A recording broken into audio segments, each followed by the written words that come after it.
ইরানে আবারও ভয়াবহ হামলার পরিকল্পনা করেছে ইসরায়েল। এবার তাদের লক্ষ্য হচ্ছে দুইটি।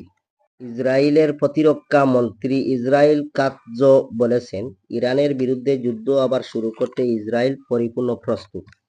একটি নিরাপত্তা মূল্যায়ন সভায় তিনি এসব কথা বলেছেন। প্রতিরক্ষা মন্ত্রী বলেন, ইসরায়েল ইরানের বিরুদ্ধে যুদ্ধ পুনরায় শুরু করতে প্রস্তুত।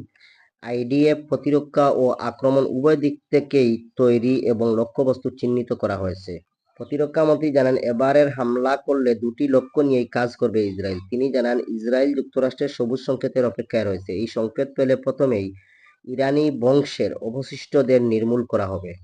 ইসরায়েল ইরানের বিরুদ্ধে যুদ্ধ পুনরায় শুরু করতে প্রস্তুতি গ্রহণ করেছে। আইডিএফ প্রতিরক্ষা ও আক্রমণ উভয় দিক থেকেই তৈরি করে রেখেছে এবং লক্ষ্যবস্তু চিহ্নিত করা হয়েছে। এবার হামলা করলে দুটি লক্ষ্য নিয়ে কাজ করবে ইসরায়েল। তিনি জানান যে ইসরায়েল যুক্তরাষ্ট্রের সবুজ সংকেতের অপেক্ষায় আছে এবং সংকেত পেলেই খামেনির বংশের অবশিষ্ট যারা রয়েছে তাদেরকে নির্মূল করা হবে। খামেনিরা ইসরায়েলকে ধ্বংস করতে চেয়েছিল, তাদের এই ধ্বংসের পরিবর্তে ইরানকেই পুনরায় ধ্বংস করা হবে।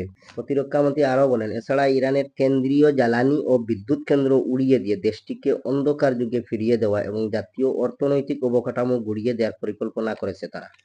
এবারের হামলা হবে অতীতের সব রেকর্ডকে ছাড়িয়ে যাবে। ইরানের সন্ত্রাসী শাসন ব্যবস্থা এ পর্যন্ত যে বিশাল আঘাত পেয়েছে, যে ভয়াবহতা ছাপিয়ে যাবে। এবার সবচেয়ে গুরুত্বপূর্ণ জায়গায় ধ্বংসাত্মক আঘাত করা হবে।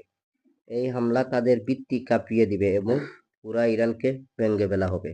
সব সময় আপডেট নিউজ পেতে চ্যানেলটি সাবস্ক্রাইব করবেন এবং লাইক দিবেন, কমেন্ট করে আপনার সুন্দর মতামত জানিয়ে দিবেন এবং পাশে থাকা বেল আইকনটি বাজিয়ে দিবেন। সবাই সুস্থ থাকুন, ভালো থাকবেন। আসসালামু আলাইকুম।